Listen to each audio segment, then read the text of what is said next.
우리 허브 공동체 예배는요, 매 주일 오후 2시 양재 온누리교회 기쁨을 해서 예배 드립니다. 이 시간 영상으로 함께하고 계시는 분들도요, 용기를 내어 이 자리에 나와 함께 예배하는 여러분 되기를 간절히 소망합니다. 또한 어플리케이션 아이위를 다운받으셔서 허브 대학부를 선택하시거나 인스타그램에서 허브 언더바 워십을 검색하시면 보다 구체적인 안내와 또 보다 다양한 영적인 컨텐츠들을 제공받으실 수 있습니다. 우리 가슴에 손을 얹고 이렇게 고백해 볼까요? 예수님께서 오셨습니다. 예수님께서 다시 오실 것입니다. 다시 오실 주님을 소망합니다. 아멘. 주 예수여 오시옵소서. 네, 우리가 이 예배를 통해 예수님과 더욱더 연합되어서 다시 오실 주님을 소망하는 저와 여러분 되기를 주님의 이름으로 축복합니다.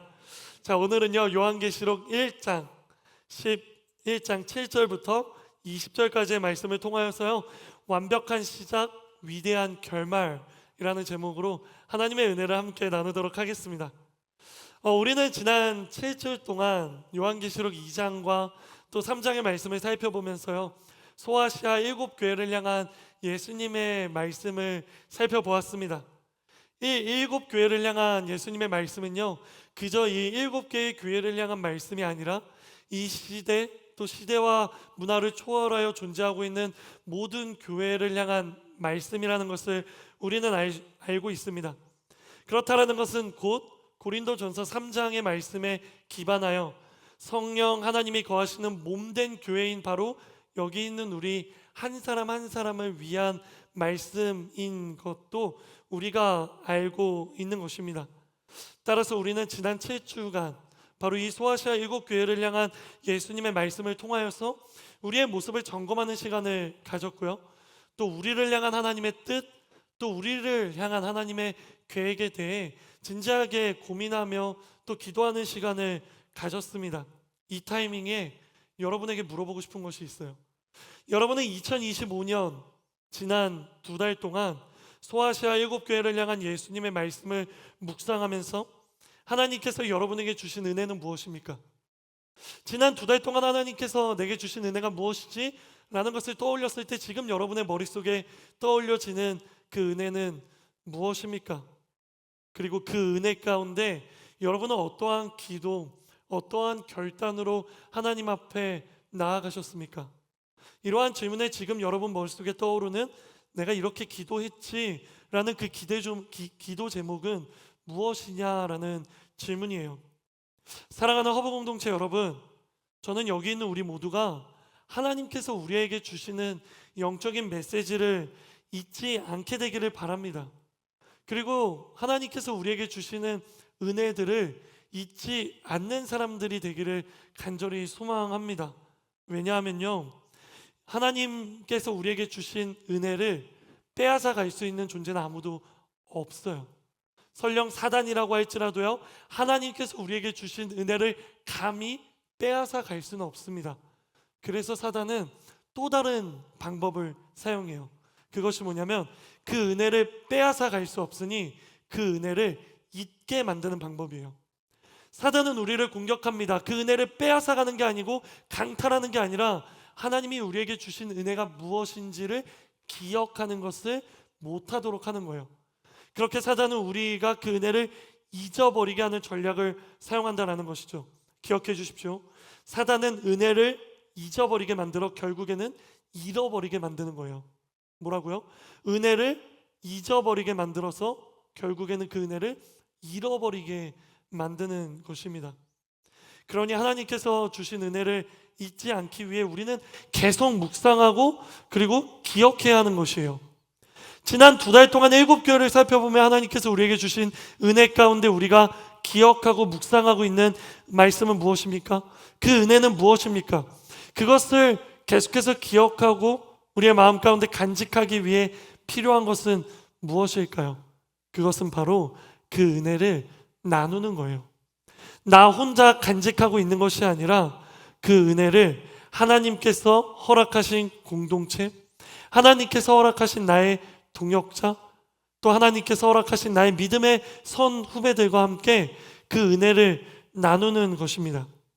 제가 허브 공동체 와서 참 많은 좋은 것들이 있는데요. 그 중에 가장 좋은 게 무엇이냐고 묻는다면 저는 이렇게 말하고 싶어요. 우리 공동체 MC들과 교역자들이 함께 있는 나눔 농장이라는 카톡방이에요. 뭔지 모르시죠? MC들과 교역자들이 함께 나눔 농장이라는 카톡방을 운영하고 있어요.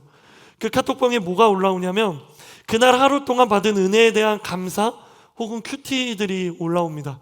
즉 하루를 돌이켜보며 하나님께서 나에게 어떤 은혜를 주셨고 그 은혜로 말미암아 나에게 어떠한 감사의 제목들이 있고 또 내가 말씀을 묵상할 때 하나님의 어떠한 음성을 들려주셨고 그것을 통해 내가 어떻게 기도하고 어떻게 결단했는지 바로 이러한 것들을 나누는 카톡방이 있는 곳이에요. 제가 하루를 마무리하고요 잠자리에 누우면서 카톡을 보면서 우리 MC들이 하루 동안 하나님이 주신 은혜를 나누는 것들을 이렇게 읽어봅니다. 하나님이 주신 감사의 제목들 큐티를 읽어보면서 그런 생각이 드는 거예요. 하나님께서 이들에게 이러한 감사의 제목들과 은혜를 주셨는데 그렇다면 과연 하나님께서 나에게 주신 감사의 제목들과 은혜는 무엇일까? 돌이켜보게 되는 것입니다. 그렇게 하루를 돌아보며 오늘 하루 나의 삶 가운데 임하신 하나님의 그 손길, 오늘 하루 나와 함께 하신 하나님의 그 발걸음을 기억하며 하나님이 내게 주신 은혜를 묵상하며 그것에 대한 감사로 하루를 마무리하게 되는 것이죠. 사랑하는 허브 공동체 여러분, 저는요 여러분들 사이에서도 이러한 아름다운 나눔의 장들이 많이 열리기를 소망합니다. 우리가 그렇게 은혜를 함께 나눌 때 자칫하면 잃어버리고 놓칠 수 있었던 은혜를 붙잡게 될 것이고요, 그 은혜를 우리가 붙잡게 되었을 때 우리의 마음속에 더욱더 그 은혜가 견고하게 자리 잡을 것입니다. 그래서 그 은혜로 말미암아 어제보다 오늘 더 우리가 하나님과 가까워지고 오늘보다 내일 더 하나님과 더욱더 밀접하게 연결되고 연합되어지는 그런 우리가 되는 것입니다. 사랑하는 허브 공동체 여러분, 서로가 서로에게 좋은 영향력을 주고 또 서로가 서로에게 아름다운 동역의 관계가 되어 주어서 그렇게 우리가 어제보다 오늘 더 성장하는 그런 허브 공동체 되기를요 주님의 이름으로 축복합니다.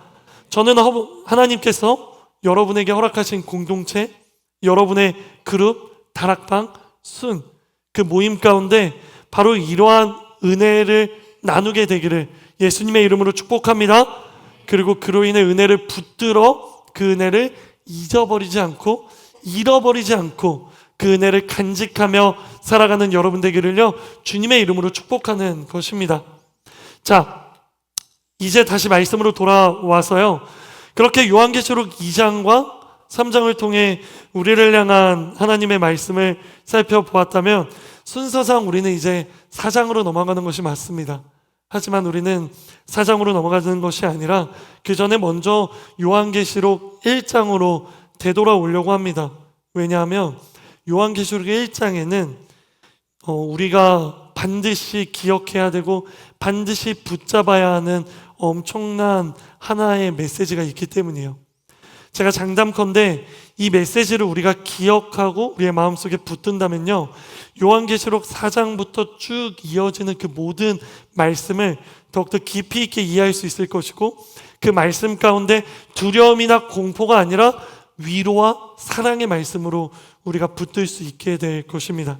그렇기 때문에 오늘 우리는 요한계시록 1장의 말씀을 살펴보면서 가장 신앙의 기본적인 것들, 본질, 기본들을요 재정립하는 시간들을 가지려고 합니다.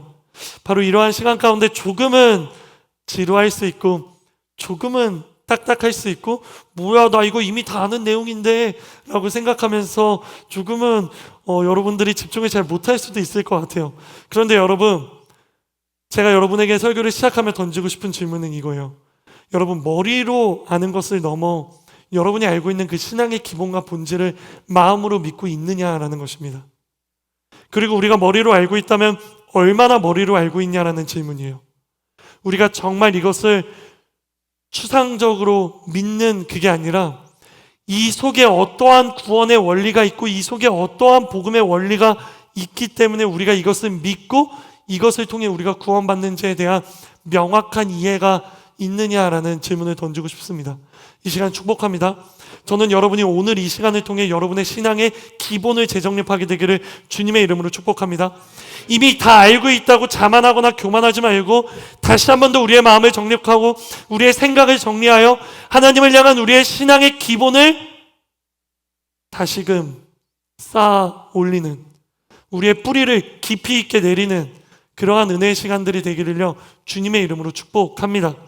자, 그렇다면 과연 어떤 내용들이 오늘 말씀 속에 있을까요? 요한계시록 1장 1절부터 3절까지의 말씀을요 함께 읽도록 하겠습니다. 시작. 예수 그리스도의 계시입니다. 이것은 반드시 곧 일어날 일들을 자기의 종들에게 보여주시려고 하나님께서 그리스도에게 주신 것입니다. 그리스도께서는 그분의 천사를 통해 자기의 종 요한에게 이것을 나타내 주셨습니다. 요한은 그가 본 모든 것을 증언합니다. 그것은 곧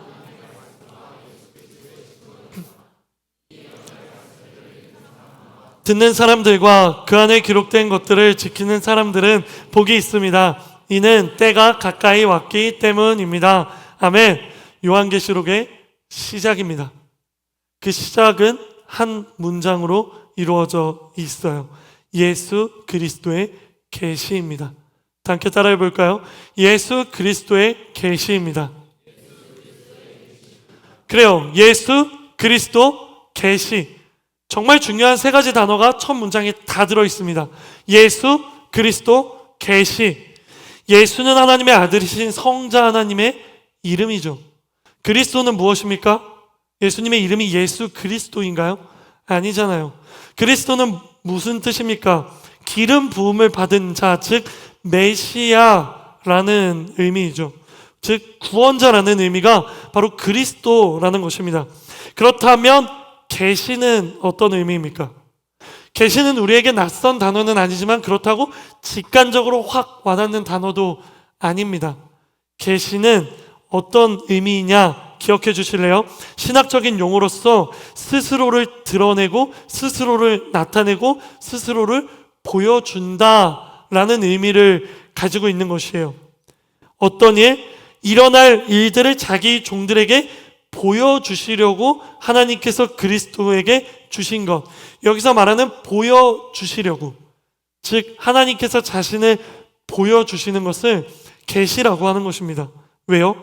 하나님은 사람의 지혜로는 이해할 수 없고 사람의 눈으로는 볼 수 없기 때문이죠.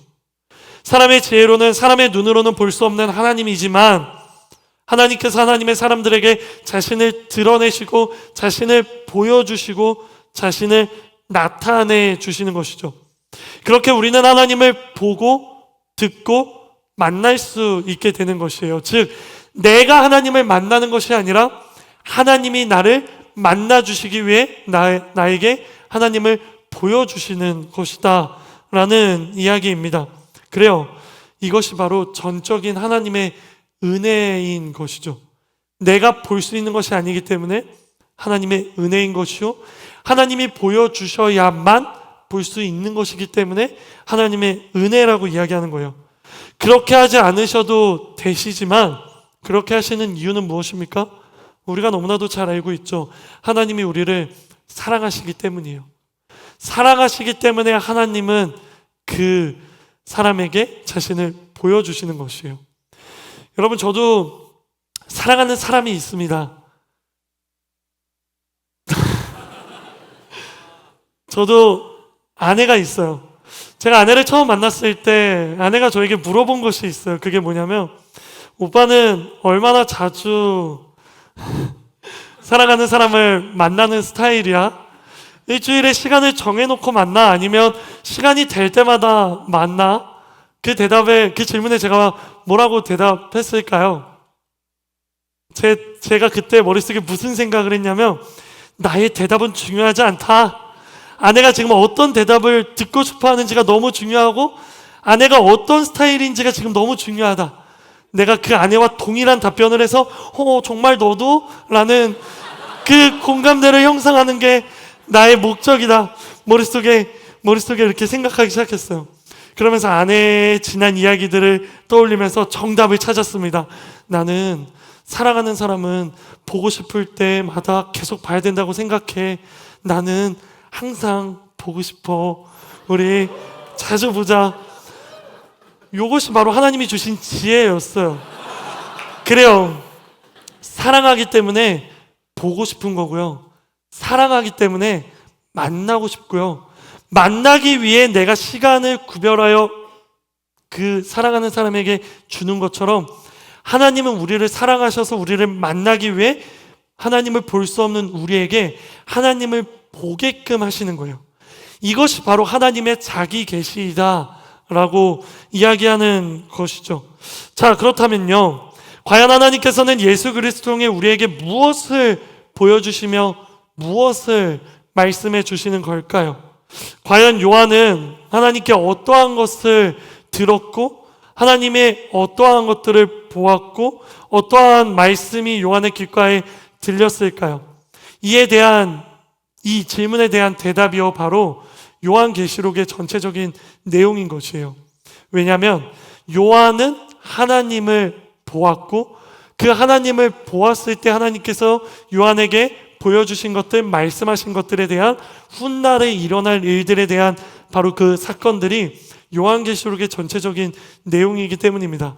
정리하면 요한계시록은 하나님께서 직접 보여주신 훗날에 일어날 일들에 대한 예언이라고 해도 과언이 아닌 것이에요. 자, 그렇다면 본격적으로 요한계시록의 내용을 살펴보기 위해 본문 1장 7절의 말씀을 읽어보도록 할게요. 시작! 보십시오. 그분이 구름을 타고 오십니다. 각 사람의 눈이 그분을 볼 것이며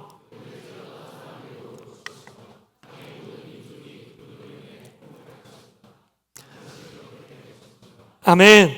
자, 요한이 요한계시록을 통해 가장 먼저 이야기하고 있는 것은 예수님께서 구름을 타고 다시 오실 것이다 라는 이야기입니다. 구름을 타고 다시 오신다, 짧게 두 글자로 뭐죠? 재림이죠. 다시 재임할 다시 임하시는 예수님의 모습. 그래요.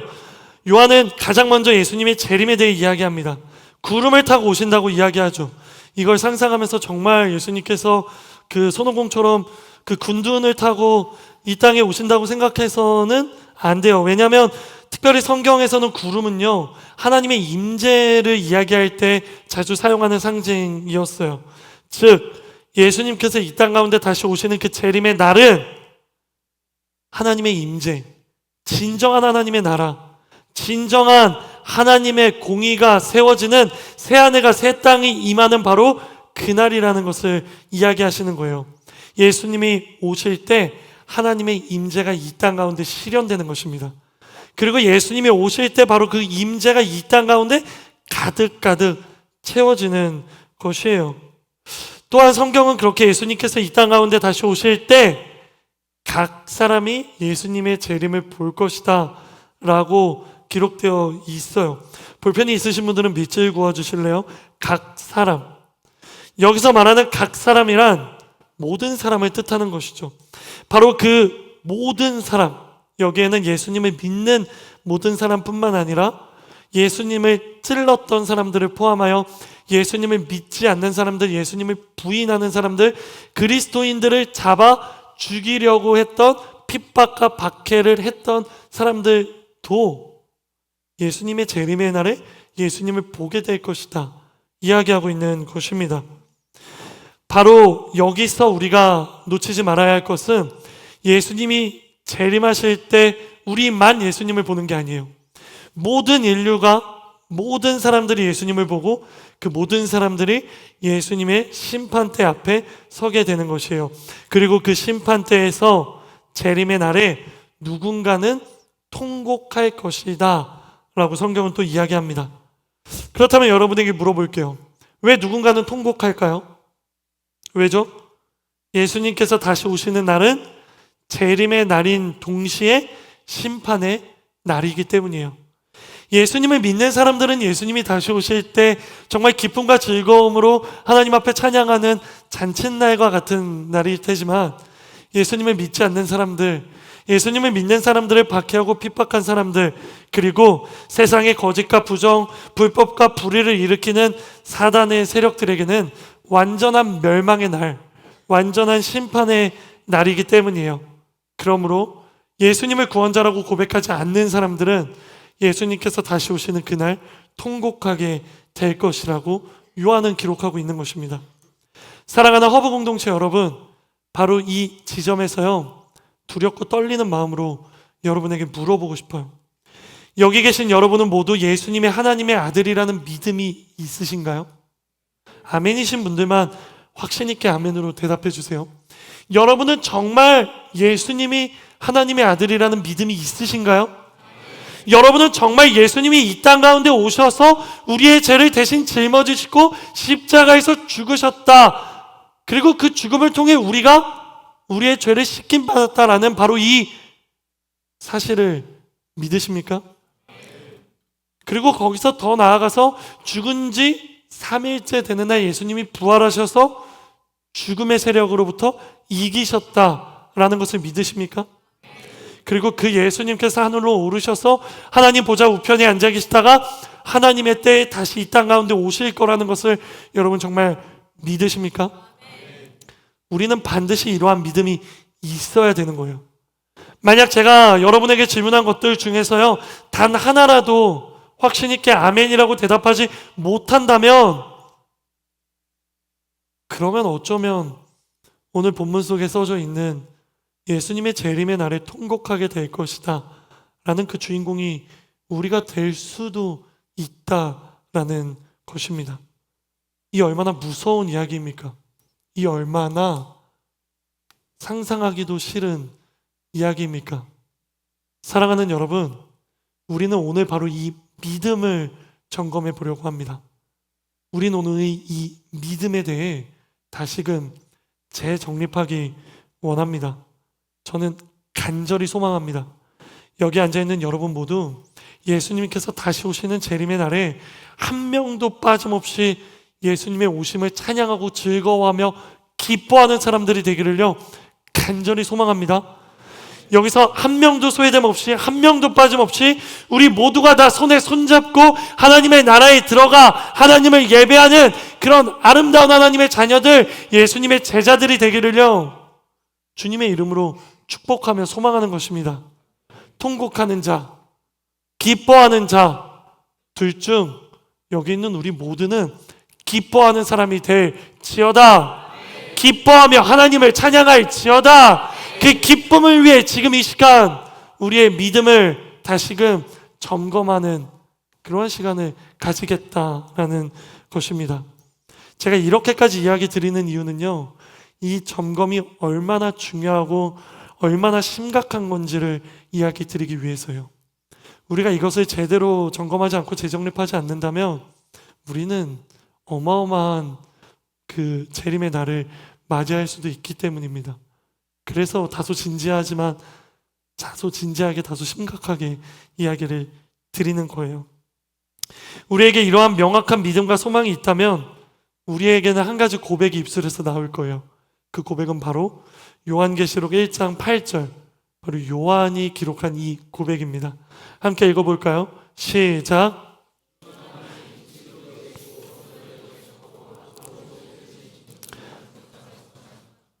나는 알파요 오메가다. 아멘. 그래요. 지금도 계시고 전에도 계셨고 앞으로 오실 분이라는 전능자라는 고백. 주님은 알파요 오메가라는 이 고백이 우리의 입술 가운데 있다라는 것입니다. 조금의 망설임도 없이 예수님이 다시 오실 것이라는 그 고백이 우리에게 있는 것이죠. 그리고 그 예수님이 알파요 오메가, 조금 낯선 말이지만 쉽게 말하면 어떤 의미죠? 요한계시록 22장 13절에 이렇게 기록되어 있어요. 나는 알파요 오메가요, 처음과 마지막이요, 시작과 끝이다. 그래요. 알파와 오메가는 처음과 마지막, 시작과 끝이라는 의미입니다. 알파 처음, 시작, 오메가 끝, 마지막. 즉 예수 그리스도는 모든 것의 시작부터 함께 계셨고 모든 것의 끝에도 함께 계실 분이라는 것. 쉽게 말하면 예수님은 이 세상의 시작과 끝을 주관하시는 분이라는 바로 이러한 믿음과 고백이 있다라는 것이죠. 그래요. 이에 대해서는 이 요한계시록을 기록한 요한이 쓴 또 하나의 책, 사복음서 중에 하나 뭐요? 요한복음 1장 1절부터 3절까지의 말씀을 통해 이렇게 또 기록하고 있어요. 함께 큰 목소리로 읽어볼게요. 시작!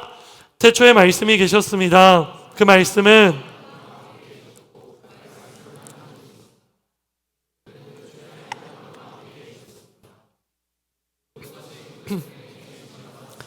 그분 없이 된 것은 아무것도 없습니다. 아멘. 요한은 요한복음을 시작하면 예수님이 말씀이라고 기록하고 있죠. 그런데 그 말씀은 어떻게 되었다고요? 태초부터 하나님과 함께 계셨고 모든 창조에 함께 참여하셨다라고 이야기하고 있습니다. 따라서 태초부터 함께 하고 계신 예수님은 태초부터 함께 하셨기 때문에 아니요, 태초 이전부터 함께하고 계셨기 때문에 이전에도 계셨고 지금도 계시며 그 예수님께서 재림의 날 모든 것을 심판하시고 모든 것을 재창조하시기 때문에 끝에도 있을 거라고 이야기하는 것이에요. 그렇게 예수님은 알파요 오메가라고 고백하는 것입니다. 그렇다면 알파와 오메가로 오시는 예수님의 모습은 어떤 모습이었을까요? 이에 대해서도요 요한은 상세하게 기록하고 있어요. 요한계시록 1장 12절과 13절 제가 읽어드릴게요. 하나님의 말씀에 경청하십시오. 나는 내게 말씀하신 음성을 알아보려고 몸을 돌렸습니다. 요한이 반모섬에 있을 때 요한에게 하신 그 예수님의 말씀을 듣고 요한이 그걸 보려고 몸을 돌렸다라는 거예요. 바로 그때 내가 몸을 돌렸을 때 7 금촛대가 보였고 그 촛대들 사이에 인자 같은 분이 바로 끌리는 옷을 입고 가슴에 금띠를 띠고 계셨습니다. 여러분 볼펜에 있으신 분들은 기록해 주세요. 끌리는 옷, 가슴에는 금띠. 끌리는 옷과 금띠입니다. 바로 예수님께서 끌리는 옷을 입고 있었고 예수님께서 금띠를 띠를 두르고 계셨다라는 것이에요. 요한이 예수님을 보기 위해 가장 먼저 몸을 돌렸을 때 본 예수님의 모습인 것입니다. 그렇다면 여기서 궁금증이 생기잖아요. 끌리는 옷을 입고 있다고 말한 이유가 무엇일까? 금띠를 두르고 있다고 말한 이유는 무엇일까? 과연 끌리는 옷과 금띠의 의미는 무엇이란 말인가? 기억해 주세요. 이는 대제사장이 입는 옷을 의미합니다. 기억하시나요? 출애굽기 24장 또 레위기 16장을 읽어보면요 대제사장이 입는 옷에 대해 기록하고 있어요. 바로 그 기록을 살펴보면 지금 요한이 보고 있는 예수님은 대제사장의 옷을 입고 계시며 대제사장의 역할을 감당하시는 분이라는 것을 우리는 유추할 수 있습니다. 사랑하는 허브 공동체 여러분, 제가 여기서 여러분에게 또 하나의 질문을 던지고 싶어요. 예수님은 대제사장의 옷을 입고 대제사장의 역할을 하고 있다라고 말씀드렸죠. 그렇다면 대제사장의 역할은 무엇입니까? 대제사장은 과연 어떠한 역할을 하는 사람입니까? 대제사장은요 이스라엘 사람들을 대표하는 하나님과의 관계, 하나님과 이스라엘 백성들 사이의 관계를 중재하는 역할을 하는 사람이에요. 그에게 가장 중요한 일은 1년에 딱 한 번 하나님이 계시는 곳, 바로 지성소로 들어가 이스라엘 전체의 죄를 속죄하는 대속의 역할을 감당하는 게 바로 대제사장의 역할인 것입니다. 바로 이러한 역할을 감당하는 대제사장의 옷을 오늘 본문에서 예수님이 입고 있다라는 것입니다. 이는 곧 자연스럽게 예수님의 역할을 보여주는 거죠. 즉 대제사장의 옷을 입고 계신 예수님의 역할은 대제사장의 역할모 대속의 역할이다. 죄를 대신하여 속함받는 대속의 역할이다라는 것입니다. 여러분 혹시 기억하시나요? 예수님께서 세례 요한에게 세례를 받으시러 나오실 때 세례 요한이 예수님을 향해 무엇라 이야기했죠? 요한복음 1장 29절입니다. 함께 읽겠습니다. 시작.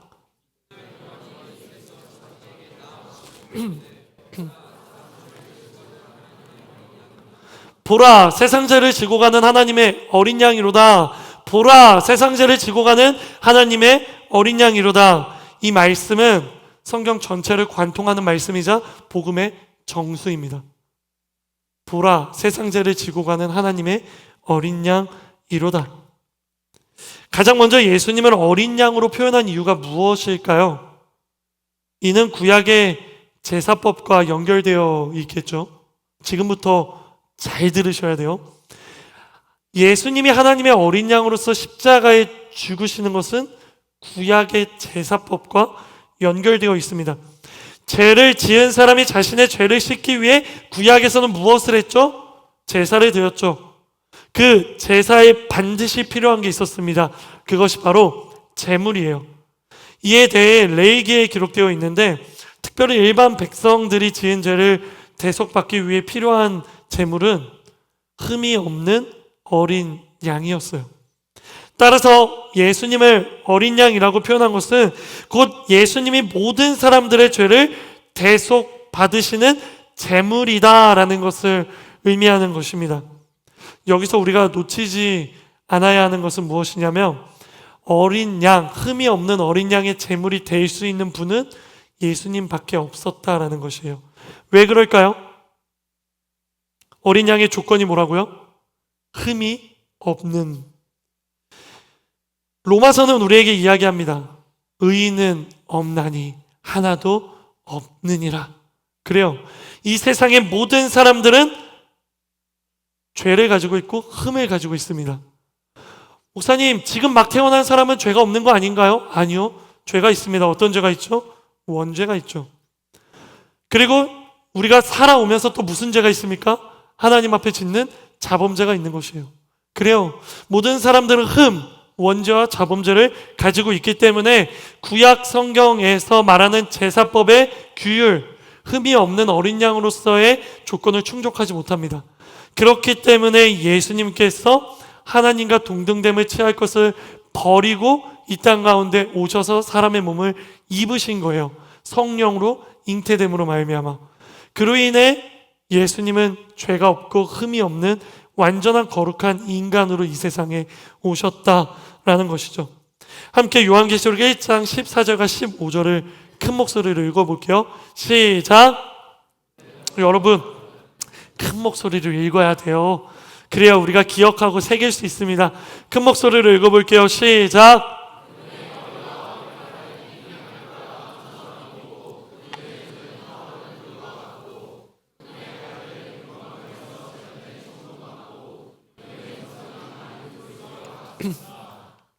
아멘. 자, 14절에 이야기하죠. 그분은 흰 양털과 눈처럼 희다. 이쯤은 우리도 알 수 있죠. 바로 죄가 없이 없는 깨끗한 분이라는 걸 우리 알 수 있죠. 그리고 두 번째, 동시에 타오르는 불과 같고 재련된 청동과 같다라는 말은 무엇입니까? 제가 지난주에 말씀드렸죠. 금이 원석에서 가치를 지닐 수 있는 이유는 바로 정제되는 과정을 겪기 때문이고, 그 정제되는 과정은 엄청 뜨거운 온도의 불과 용광로 속에서 모든 흠과 티를 깨끗하게 하는 것이라고.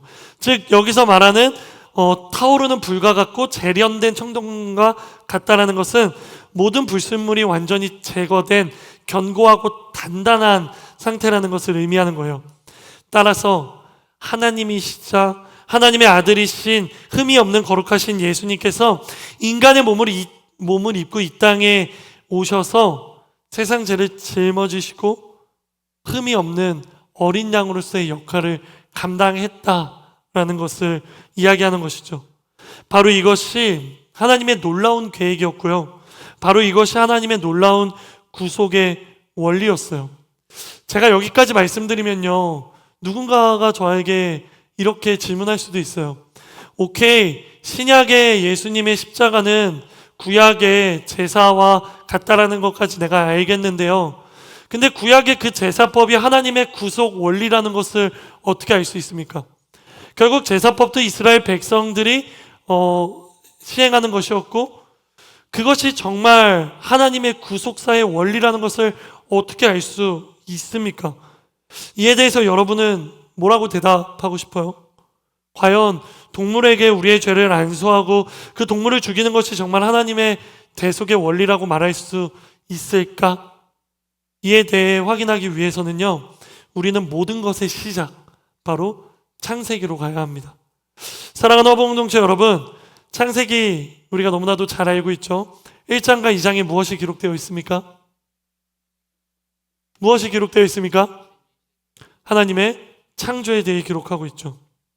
창세기 1장은 하나님께서 말씀으로 6일 동안 이 세상의 모든 것을 창조하셨다라는 것을 기록하고 있어요. 그리고 창세기 2장으로 넘어가면 사람을 창조하시는 모습에 조금 더 구체적인 설명을 덧붙이시고요. 그리고 그렇게 아담과 하와를 창조하시고 그 아담과 하와를 에덴 동산에 두시는 모습을 우리는 발견할 수 있습니다.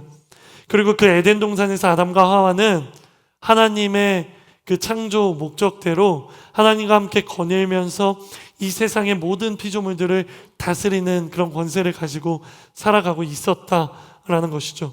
이 얼마나 완벽한 시작입니까? 하지만 창세기 2장에서 한 장을 넘어가 창세기 3장으로 넘어가면 분위기는 반전되죠. 왜?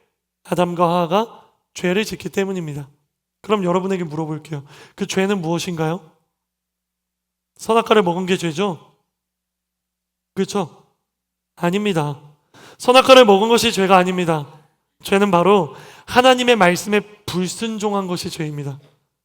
아마 아실 거예요. 죄는 원어로 하마르티아라는 단어를 사용합니다.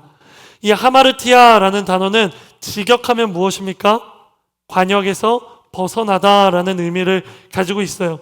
즉 하나님의 창조 목적대로 하나님의 말씀에 순종하며 살아가면 우리는 하나님께서 예비하시고 하나님께서 목적하신 그 관역을 향해 날아가는 존재로서 살아갈 수 있는 것이죠.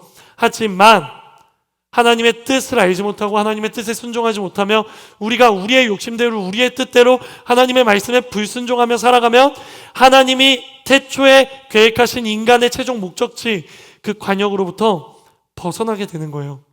우리의 뜻대로 살아가기 때문에 하나님의 뜻대로 살아가지 않는 불순종의 죄를 짓기 때문인 것이죠. 즉 하나님의 말씀에 순종하며 살아가며 그 목적, 관역을 향해 살아가는 삶이 우리의 창조 목적이자 우리의 오리지널 디자인이다라는 것이에요. 그런데 우리는 우리의 욕심과 우리의 뜻대로 살아가기 시작합니다. 그렇게 아담과 하와는 자기의 욕심대로 자신의 뜻대로 하나님의 말씀을 어기며 선악과를 먹어요.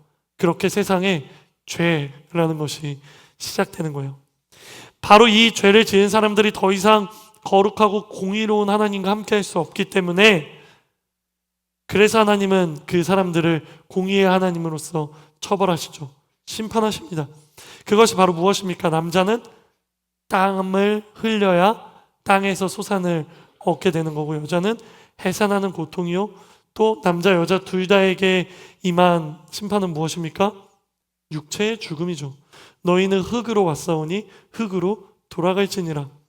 죄를 짓기 이전에는 육체의 죽음은 없었던 것입니다. 하지만 죄를 지었기 때문에 육체의 죽음이 생긴 것이죠. 그뿐입니까? 죄를 그 선악과를 먹는 순간 하나님께서는 말씀하셨죠. 정령 죽으리라. 무엇이 죽었습니까? 그들의 영이 죽은 것입니다. 그렇게 아담과 하와는 심판받은 것이에요. 그런데 이것이 전부일까요? 그렇지 않죠. 누군가는 또 말합니다. 하나님께서 죄를 지은 인간을 에덴 동산에서 쫓겨내신 것도 하나님이 심판하신 것입니다 라고 이야기합니다. 하지만 저는 동의하지 않습니다. 저는 그렇게 생각하지 않아요. 성경을 정확하게 보십시오. 하나님께서 아담과 하와를 에덴 동산에서 보내신 이유는 다른 이유였어요. 그 이유는 3장 22절에 이렇게 기록됩니다. 이제 그가 손을 뻗어 생명나무 열매까지 따먹고 영원히 살게 되면 안 될 것이다. 죄를 지은 인간이 동상 중앙에 있는 생명나무까지 먹어서 죄 지은 채로 더 이상 돌이킬 수 없는 영원한 존재로 살게 되는 것이 하나님은 원치 않으셨기 때문에 그 사람이 그 죄를 돌이키고 다시 돌아와서 원래의 목적대로 회복되는 것을 원하셨기 때문에 그 사람에게 돌이킬 수 없는 그 생명나무를 먹지 못하게 하기 위해 쫓아내신 거예요. 즉 생명나무를 먹지 못하게 에덴 동산에서 쫓아내신 이유, 그 에덴 동산을 그 칼과 같이 그 불꽃으로 지키시는 이유가 하나님은 그들을 구원하시기 위한 이유라는 것입니다. 즉 이것은 심판이 아니라 하나님의 사랑에 기초한 거대한 계획을 완성하시기 위해 반드시 필요한 조건이었어요. 그래요. 그렇게 아담과 하와는요 에덴 동산에서 쫓겨납니다. 그런데 그냥 쫓겨납니까? 아니죠. 하나님은 에덴 동산을 내보내시며 그들에게 한 가지 선물을 주십니다. 그 선물은 바로 가죽옷이에요. 창세기 3장 21절의 말씀을 읽어보겠습니다. 시작.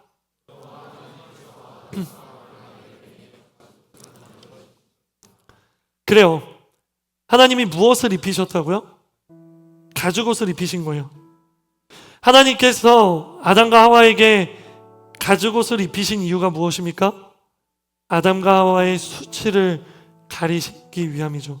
어떤 수치요? 벌거벗은 수치를 가리기 위해 가죽옷을 입혀주셨어요. 하지만 이는 단순히 벌거벗은 수치만을 말하는 것이 아니라 영적으로 하나님의 말씀에 불순종한 죄라는 죄의 수치를 가려주는 것과도 같습니다. 그래요. 하나님께서는 아담과 하와의 지은 그 죄의 수치를 가리시기 위해 가죽옷을 입히신 거예요. 그런데 여러분, 그런 생각해 보셨어요? 이 가죽옷은 어디서 났을까? 이 가죽옷은 어디서 났을까? 하나님께서 창조하신 하나님의 피조물 중 하나, 이름도 모르는 바로 그 하나를 죽이신 거예요. 피 흘리게 하신 거예요. 그리고 그 제물을 통해 가죽 옷을 만드시고 그 옷을 아담과 하와에게 입히시며 죄의 수치를 가려주신 것입니다. 그래요. 가죽 옷은 바로 제사의 기원이 되는 것이에요. 너희의 죄를 가리기 위해 한 생명의 피가 필요하다. 너희의 죄를 가리기 위해서는 한 생명이 너를 대신하여 죽어야 한다. 이것이 바로 하나님의 구속사의 원리이자 하나님의 죄사함의 원리였다라는 것입니다. 언제부터? 창세기 3장 죄를 지은 직후부터 말입니다. 바로 그 방법이 신약 시대로 넘어와 이제는 예수님께서 제물이 되셔서 죽으셔서 우리의 죄의 수치를 가려주는 것을 의미하는 것이에요. 그렇게 넘어가는 것입니다. 그래요. 예수님께서 세상 죄를 지고 가는 어린 양인 이유가요, 바로 여기에 있는 거예요. 세상의 모든 죄, 바로 우리의 모든 죄를 짊어지시고 죽으심으로 말미암아 예수님의 그 피가 우리에게 입혀지고 우리가 그 예수 그리스도라는 옷을 입음으로 말미암아 죄로 가득 찬 우리의 죄가 가려지는 것이죠. 그렇게 하나님은 그 예수님의 피와 예수 그리스도라는 옷으로 가려진 우리를 보시며 죄가 없다 이야기해 주시는 것이에요. 그렇게 우리를 구원하신다라는 것이죠. 사랑하는 여러분, 완벽한 시작이었지만 그 완벽한 시작을 깨트린 인간의 죄를 용서하시며 다시 바로잡으시는 위대한 결말인 것이에요. 기억하십시오. 예수님의 탄생, 죽음, 부활, 그리고 재림에 대한 확실한 믿음 그리고 이해가 있어야 합니다. 예수님의 탄생이 어떠한 의미인지, 예수님의 죽음이 어떠한 의미인지, 예수님의 어린 양이라는 것이 무슨 말인지, 예수님이 살아나셨다는 것이 어떤 의미인지, 예수님께서 다시 오실 거라는 것이 어떤 의미인지를 알아야 된다는 거예요. 그냥 예수님은 오셨구나, 죽으셨구나, 살아나셨구나, 다시 오시구나, 그것이 아니라는 것이에요, 여러분. 이것을 모르면 요한계시록은 우리에게 굉장히 멀리 있는 책이 될 것이에요. 왜냐하면 예수님이 다시 오신다는 것에 대한 감격이 우리에게 없기 때문이죠. 예수님을 만나고 예수님을 통해 우리가 구원받았고 우리를 구원하신 예수님이 다시 오신다라는 것의 감격은 바로 이러한 것들의 의미가 무엇인지 명확하게 알고 이해했을 때 가능한 것이에요. 사랑하는 여러분, 여기서 우리는 한 걸음을 더 나아갈 거예요. 그게 뭐냐면 단순히 머리로만 이해하는 것, 지식적으로만 아는 것은 아무 능력이 없다라는 것이죠. 물론 아무것도 모르는 것보다는 유익하지만 그것이 우리가 지향해야 할 최종 목적지 혹은 그것이 우리를 만족시킬 수 있는 이유나 조건은 되지 않는다라는 거예요.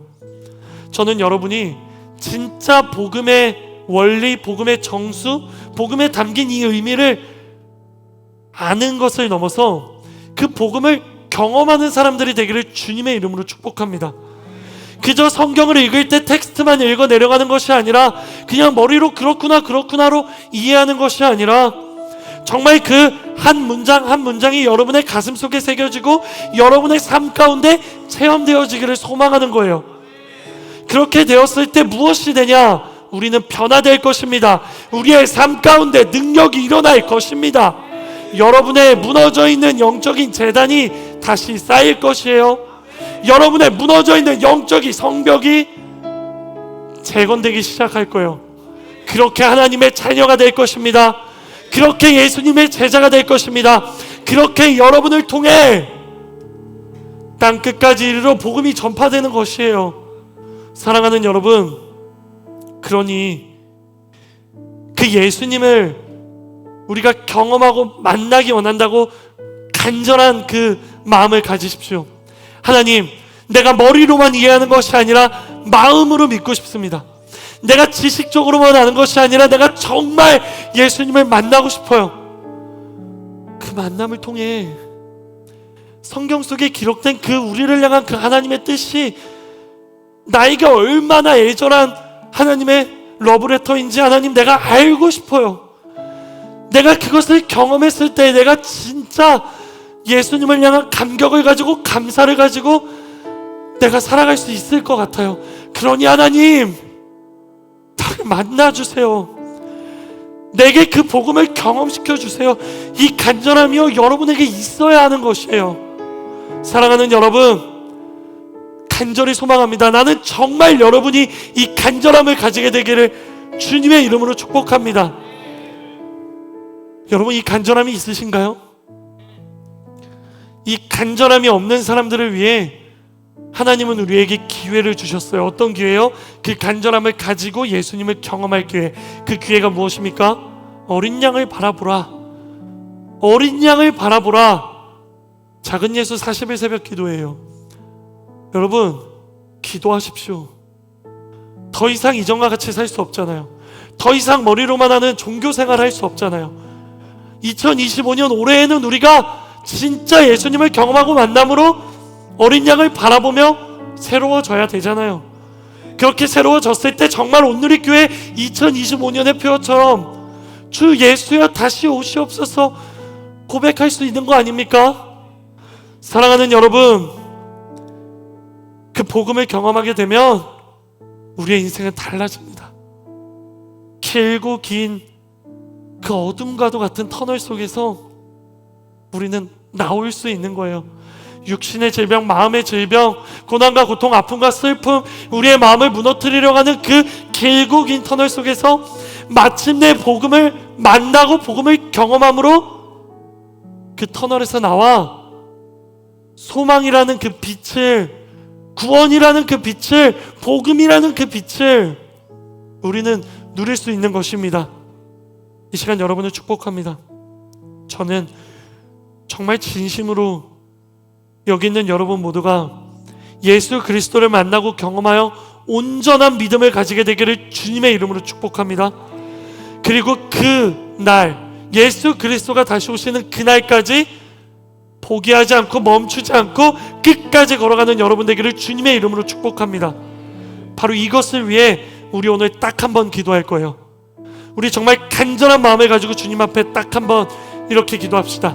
하나님, 내가 예수님을 경험하게 하여 주시옵소서. 예수님을 머리로만 하는 것이 아니라, 말씀을 머리로만 이해하는 것이 아니라, 내가 정말 예수님을 경험하고 복음을 경험하여 그 말씀이 살아 움직이는 나의 소망이 되고, 그 말씀이 나의 모든 어두운 것들을 밝은 빛으로 비춰주시는 그 소망의 빛이 되게 하여 주시옵소서. 예수님을 경험하는 우리, 복음을 경험하는 그런 2025년 되게 하여 주시옵소서. 우리 주님을 3번 부르며 기도하며 나아가기 원합니다. 기도하겠습니다.